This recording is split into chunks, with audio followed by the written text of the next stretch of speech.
No glitz, no glam. Just a guy giving quality DFS and game script scenarios. You can cash on the big boys with this free goal, FanDuel, DraftKings. That is what I do. Week 7. Thursday, Broncos at Saints. What can we say? Shaheed, Olave, Carr, all out. You do the math. Sean Payton gets the dub in his return to the NOLA. Be wary, though. The Broncos defense is doing well, but really against nobody. So a good team will burst this bubble. Just saying, y'all. On to Sunday. London is calling. Patriots at Jaguars. Jaguars got tested by a growing Bears team last week and broke. Look, for them to bounce back this week, back in what will be their home game for this UK stretch, I like Etienne, but Bisbee owners and seasonals can play him if needed. It's really about the passing game, too. Christian Kirk is definitely in play, but Brian Thomas is the guy I want for sure.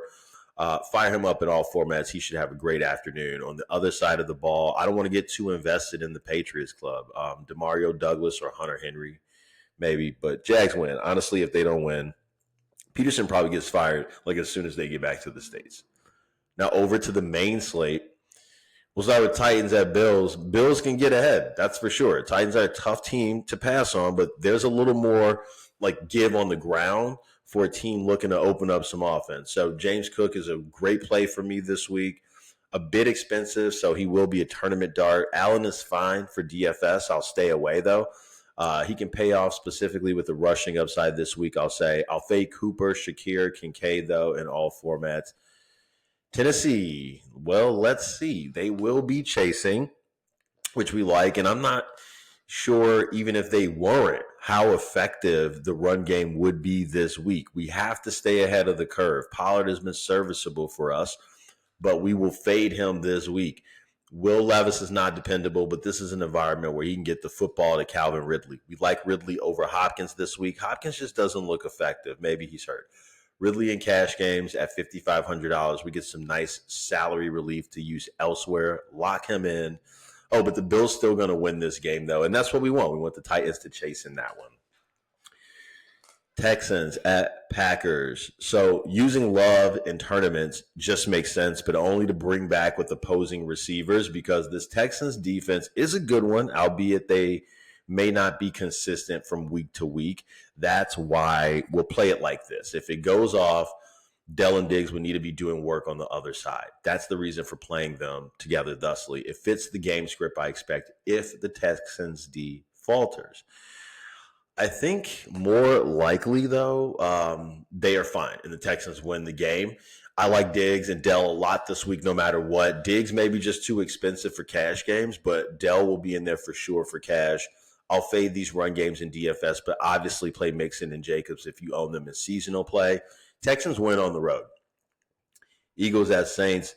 Eagles, they're going to win this game, but it's not going to be as much of a runaway as you might think. The Giants' D will bend, but the question is going to be ultimately, will they break? This week, I'm taking a flyer on them at home against this divisional opponent. I do credit some of the Eagles' offensive woes to injuries, and I recognize that they are healthier now. But the Giants have been tested this year, and they continue to provide usable outcomes no matter what the opponent. They have not delivered a negative performance. Let's exploit that for DFS, and let's use them at $2,500 for cash games with the intent that we use that money elsewhere to spend up at wide receiver. I expect good to modest results for these Eagles players, but they're just a bit too expensive for DFS. A.J. Brown, Saquon. Look, you can't absorb these prices this week and have it pay off along with whatever slop you pay down with to make it all fit in there. But Neighbors is on the table, though. He will be in the cash game lineup for me this week for sure. I expect him to have a great week against this weak Philly secondary. They've been a nice source of offense for opponents consistently enough. It's really the run game that may not flourish for New York. But Birds went on the road, but the Giants keep it respectable. Lions at Vikings, huge implications in this one for the NFC North, this showdown. The Vikings are going to be tough against the run and also able to produce offense on the other side. So the opportunity to abandon the run will be there if the Lions want to take it. At best, the backs are seasonal format serviceable, but I think for DFS this week, let's look to the pass game. Golf is the play for cash game QB this week. We avoid the noise at the top of the slate and slide down to $6,500. We know the Lions can score in bunches. St. Brown's also in play this week. I wish I could afford him for the cash games, but he's going to be tournament play for me this week. Jameson Williams also in play for tournaments, and we got to like Laporta for cash games this week. Let's see who is willing to pay up. He's in a good spot, but ultimately Laporta has disappointed all year. I think people will be tempted to get access to this game elsewhere, but in such a nice spot, we cannot avoid this. On the other side, I will avoid Jefferson for DFS, too steep. Addison is a play for tournaments for sure. Sam Darnold isn't necessary for us. I have Lions on the road here, essentially. They go into Minnesota and set the tone for the second half of the season on Sunday with a victory. Seahawks at the Falcons. Bird fight down in the Delta. These two teams are similar, but one is trending up and the other is the Seahawks. I expect modest production from both these passing games. Both teams, Metcalf, London, Pitts, and Cousins, are all fine seasonal plays, but that's it. The real show this week will be in the running game. I like Walker for the Seahawks and even more so Bijan Robinson for the Falcons. There should be balanced football this Sunday with fair game tempo that isn't too fast or too slow. The story of this game is going to be which passing game can make a big play and which defense can make a big stop down the stretch. I'll take the Falcons on the road for this one. Bengals at Browns. The Browns traded away Amari Cooper, so I expect Jerry Jeudy to be a busy man on Sunday. The Bengals defense will allow some passing yardage, and we expect the Browns to be trailing. Judy's a salary-saving cash game play this week. Not much else I like on the Browns. The O-line has been bad. Ford is banged up, and he's been missing practice. Chubbs looks like Nick Chubb looks like he may be ready to be activated. There's a lot of moving pieces for that team right now. Again, a team that hasn't looked great along the offensive line. Now for Cincinnati, I expect a modest pass game on Sunday. These guys are fine for seasonal, but for DFS, I'm only interested in this run game. And I will hone in on Chase Brown specifically. He's taking over the backfield. It's just true. It's not my opinion. This is what we're seeing week after week more and more. So let's fire him up at $5,900 for cash games. The Bengals should be ahead and therefore more likely to run the ball. Brown over Moss for me. But if you have Moss for seasonal, that's okay. Bengals on the road. Panthers at the Commanders. Dalton took us to the promised land last week. That worked really well. But you look and you see how many people are going to want to ride that wave this week. We can't win with his limited production if it's a popular play, which is going to be on this slate. We played Dalton at less than 0.5% owned. This week, he's going to be over 30% owned, I bet. We need to move away from that. Plus, the Panther offense is in a decent spot for a couple of guys, Hubbard included. Dalton could very well get his production vultured this week with touchdowns by Hubbard. I have limited interest in Deontay Johnson this week. I have slightly more interest in Leggett once again, but both as tournament darts. Brian Robinson Jr. on the other side is a cash game play for us this week, but also so is Terry McLaurin. We like Jaden Daniels in tournaments. He's the most expensive QB this week, but pairing the three of them in a tournament lineup makes sense for us this week. Commanders roll at home, but the Panthers are going to give us a little bit of offense for our troubles. Raiders at the Rams. The Raiders returning to California, sort of a revenge concept if you like that. The Rams can run the ball this week, quite simply. Kyren Williams is a tournament play. His price is steep, but we want to get access to this bludgeoning so we know he's going to dispense on the ground. I'd stay away from the Rams passing game, though. The Raiders won't have much room to pass this week, I don't think. Bowers is fine in seasonal, but Zamir White, if he plays, he's cheap and he's in an awfully good spot. We'll make a great tournament salary saver alongside some of the more expensive picks I have this week. We'll say Rams win this one at home. Chiefs at the Raiders. Chiefs have a real good defense, and they don't bend much on any front. This will be a tough day for Purdy and the Niners. Now, I do like Kittle. That's a solid cash game play for me this week. Paying up at tight end will also just make us different enough to navigate the noise on DraftKings this week, whether it is Kittle or Laporta. This is a position we take a stand on this week. Debo and Ayuk for seasonal only for me this week. Hunt is in play. I think for DFS, I may not get there, but I don't hate it. Definitely for seasonal. Mahomes is a tournament play for me this week. The offense is going to need him. It's going to have to run through him this week. I also like Kelsey and the other tight end, Gray.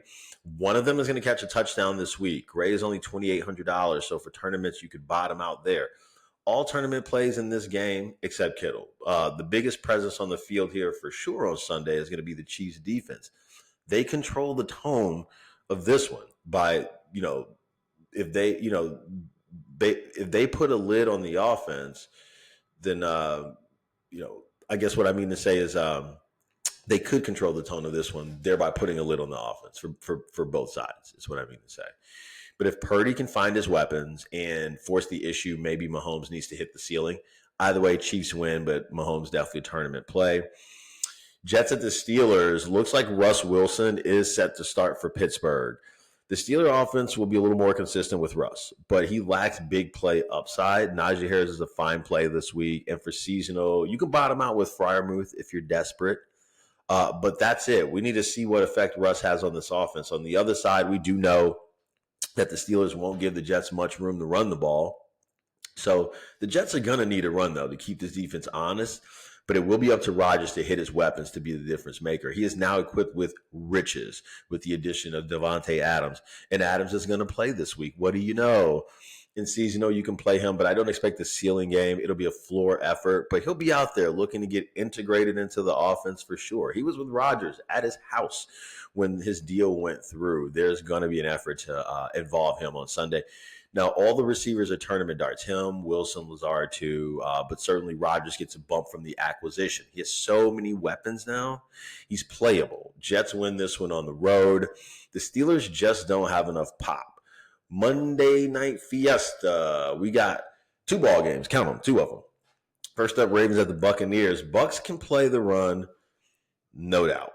But Henry and Jackson at the goal line is just too much to absorb. Henry doesn't go crazy in this one, but he can score maybe even twice. Zay Flowers and Mark Andrews are both in play, but Flowers more so this week. We've seen the Bucs allow people to unleash mayhem up and down the field. So Lamar Jackson is a very nice play based on the pass-friendly environment and a Bucs offense that can generate some points. After all, the Ravens will buckle and give up some passing yards of their own, especially if the Bucs are trailing. They'll be passing. This week, we need to get out on the Bucs run game. It's a poor matchup for them, and the game script honestly doesn't suggest anything but limited opportunities. But the Bucs, that's the Bucs running game, but the Bucs passing game should have room to explode on Monday. Baker, Evans, Godwin, all in play. Ravens win. Only question is how much offense are the Bucs going to give us? And lastly, we'll get the Chargers at the Cardinals. Look, the Chargers have a defense that's playing real well. The Cardinals have been inconsistent and downright flat at times. They're going to have their hands full this week. The Chargers are also going to be looking to run the football. So J.K. Dobbins is in play here, and I like that more so than the passing game for the Chargers. McConkey's interesting, but I think the D and the running game lead the way. As far as the Cardinals go, I'm honestly going to play Kyler Murray and James Conner and assume the worst. The Chargers can win ugly, and they just might do that on Monday night. LA grabs the win on the road. Guys, good luck on Sunday. Let's meet right back here next week and learn, scout, win, rebeat.